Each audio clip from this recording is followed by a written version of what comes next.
জামালপুরের সরিষাবাড়ীতে do while union পরিষদের ভারপ্রাপ্ত ইউপি চেয়ারম্যান হিসেবে দায়িত্ব পেয়েছেন ইউপি সদস্য আফজাল হোসেন।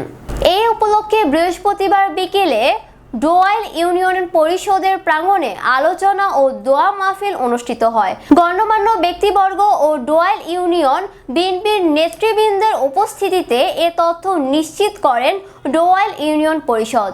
এ সময় দোয়া মাহফিল ও আলোচনায় উপস্থিত ছিলেন ডোয়াইল ইউনিয়ন বিএনপির সভাপতি দুলাল মিয়া, সাধারণ সম্পাদক মোর্শেদ আলম, যুব দলের সভাপতি পল্লব হাজী, ইউপি সদস্য মিল্টন সরকার, কবির হোসেন, ডলি আক্তার সহ ইউনিয়ন বিএনপি, ওয়ার্ড বিএনপির নেতৃবৃন্দ, যুবদল, ছাত্রদল, কৃষক দল ও স্বেচ্ছাসেবক দলের নেতৃবৃন্দরা এ সময় উপস্থিত ছিলেন।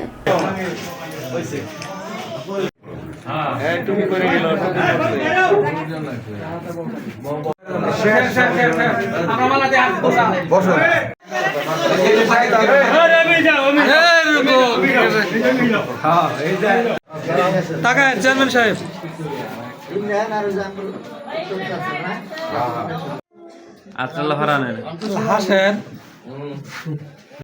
আমাকে সার্বিক সহযোগিতা করবেন যাতে আমি ইউনিয়ন পরিষদকে এই ইউনিয়নের লোকজনের সেবা যাতে আমি সুষ্ঠুভাবে সঠিকভাবে আমি পরিচালনা করতে পারি, এটা সবাই আমাকে দোয়া করবেন এবং কি সার্বিক সহযোগিতা করবেন।